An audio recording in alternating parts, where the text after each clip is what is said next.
Bonsoir, everyone. That means hello in French. The new Time Travel Jaime 88. I'm back with another Doctor Who DVD review. This time, we're going to look at Doctor Who, The Reign of Terror. Wow, this is a best episode. I really love it. It's a classic. It is very underrated. Anyway, this review was requested by Tesla Coils. Thank you very much for the request.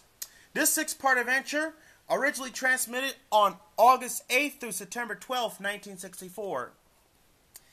And this is the last Doctor Who episode in its first season. Let's begin with the plot. The plot begins, the Doctor, Ian, Barbara, and Susan arrive at a destination that the Doctor is sure in his guess is 1960, Earth. He intends to throw Ian and Barbara out of there, and then they are buttering him up and convince him that they should check to see if the being accurate in his landing of his craft. When they leave the TARDIS, it is clear that Earth has been noted how dark and there be no street around. While Ian investigates, he finds a small feral boy in the woods. After questioning him, the boy informs that the travelers are 12 kilometers from Paris. The Doctor states that 100 miles from intended destination. Whistle not perfect. It is pretty good before they can question the boy anymore. He runs off. The foursome continue to explore, even eventually to find an abandoned house. They split up and explore it. Barbara, Ian, and Susan begin to suspect that the Doctor has not been accurate as he imagined. When they find an 18th century furniture clothes around the house, they also find fake papers, some which bear the signature of Robespierre, the chief orchestra of the government during the Reign of Terror in the year 1794. They deduce the farmhouse is being used as stage poach and escape for counter-revolutionary. They put some clothes so as do not look conspicuous to others.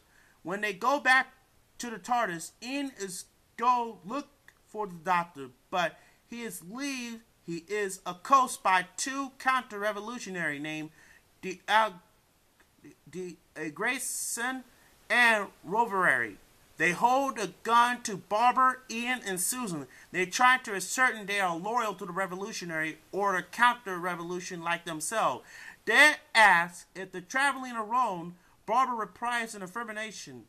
Rovere said that this is a lie as they found the Doctor upstairs. They assume that he is alright but is still hostile to the traveler.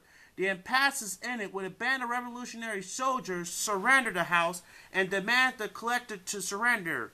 Instead, storming the house, they wait outside, counting on the counter-revolutionary is to lose their nerve. This ploy bears fruit when the Grayson, who seems nervous from off, gives himself up, thinking that's his surrender will spare him the guillotine. Reluctantly, Robillard joins them, and they both killed. The soldiers now enter the house and they capture Ian and Barbara and Susan, thinking they are counter-revolutionary. They also inform that they will be marched to Paris, and the guillotine, as the parting action of the soldier, is set fire to the farmhouse. Unaware that the Doctor is inside, the travelers stake the house as the roof falls and the Doctor lies unconscious. Once in Paris, Barbara, Ian, and Susan are sentenced to death for being traitors of the revolutionary. They are swiftly imprisoned, with Ian put in a separate cell from Susan and Barbara. Once Ian has been dispatched, the lecherous prisoner warden said he would be able to help two girls escape, but Barbara turns this down, sensing that he would ask for a little more help in the company he seeks. Susan is distraught at their predicament and confides to Barbara that she is worried about her grandfather fearing his death. However, the Doctor is not dead. he is saved from the blaze of the young boy that they encounter outside the TARDIS. He informs the Doctor that his companion has been taken to Conciergerie prison in Paris, and thanking the boy after sets off after them. Barbara began to point out of the way to the cell. She noticed that the wall is wet. It means there must be some kind of a sewer system below the cell. She thinking that the moisture of the wall that be bit of a time and effort. She could be able to pry one of the bricks from the wall. She sets about doing this using one of the planks as primitive crowbar. Meanwhile, Ian has been put on the cell with a dying man by the name of Webster. Webster, also English, with his dying breath, tells Ian that he has been sent over from England to find James Sterling, who has been precious information that will help English to fight the inevitable war with France. Webster make Ian promise that he will seek out Sterling, tells him to return to England. Ian promised he will do so just before Webster died. On his way to Paris, the Doctor's on the way to Paris, encounters a chain gang. He also asks the leader of the chain gang, who is aggressive and violent to the men, lead whatever to the road of Paris, which leads respond affirmation. The leader complains that the men are slower than has been ordered to finish the road section before tomorrow. The Doctor suggests that instead of being violent, the leader respond badly to insist on Doctor's identification paper, and he cannot provide him to join the work. Back in prison, the girls almost discovered dig the hole and startle them. The work is being halted when they discover rats are coming. Susan is distraught, so this Barbara will stop over Ian's notable man named Nemitre comes and expect the body of Webster. He orders Ian to tell whether Webster said anything to him before his death. Ian tells the man he didn't put the prisoner warden states. He heard them talk. The noble man takes Ian off the list of people to be executed. By this time, the Doctor has arrived at Paris and started to track down his companion. Meanwhile, another Paris wagon carries Susan and Barbara halts temporarily to charge horse. Barbara suggests that could use an opportunity, but Susan has too much headache. Barbara seems resigned to their fate. Luckily for them, the transport hijacked by two men, Jules and Jean, who will kill the guards and spirit them back to their safe house. Back at prison, the jailer is served food to the inmates when it's called to limit away by Lemaitre. When the jailer returns, he does not notice the difference and thinking has gone away for his forgetfulness. The Doctor wanders off to the distress and comes across a closed shop. He swapped all the clothes, including his ring, for the clothes as Reginald Officer of Province. In prisoner, Ian takes an opportunity whilst the jailer is drunk to sneak out the prisoner, as does Lemaitre is watch everything move. Once Ian has gone speculative that his escape would be only way to see Webster and has said anything to Sterling before he died.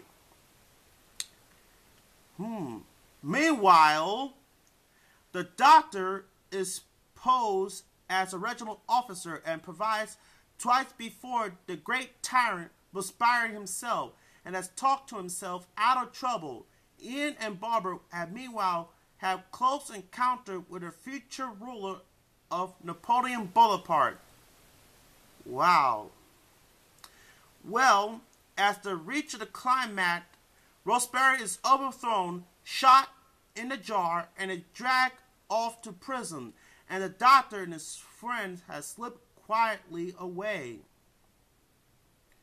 Whoa, that means they went back to the Paris. And before they going back to the TARDIS, the escape chain now demonstrate himself the best smuggle people out of Paris. Sterling will head for the chain and then to England, as Jules and Jean will lie low as they measure the future now.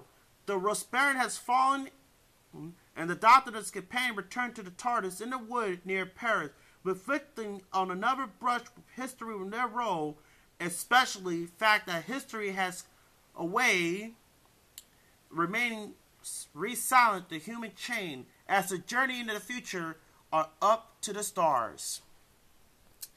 Wow, this is a great episode. Let's take a look. Here's the still pictures, by the way. On to the DVD extras, we have audio commentary on episodes 1, 2, 3, and 6 by Carol Ann Ford, Neville Smith, Jeffrey Wickman, Caroline Hunt, Patrick Marley, and production assistant Tim Combe. Audio commentary for animated episode 4 by actor Ronald Pickup. Audio commentary by animated episode with missing episode hunter Philip Morris, Paul Vansel. Yeah. Don't Lose Your Head. Set tour, animation design gallery, photo galleries, and PDF material. Here's the DVD cover of this episode. This is a great episode. Episode 4 and 5 were destroyed in the BBC archive in 1972. Then in 1985, episodes 1, 2, 3, and 6 of this story were returned to the BBC archive. The animation episode of episode 4 and 5 is fantastic. I love the animation sequence of the reconstruction of this episode. That's fantastic. I love this episode, and if you're looking for this episode, I recommend to get this episode. It is fantastic.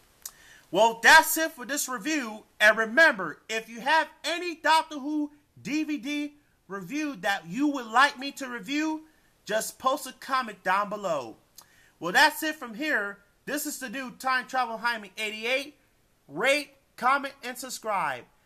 Come back next time for my review of Doctor Who Day of the Daleks.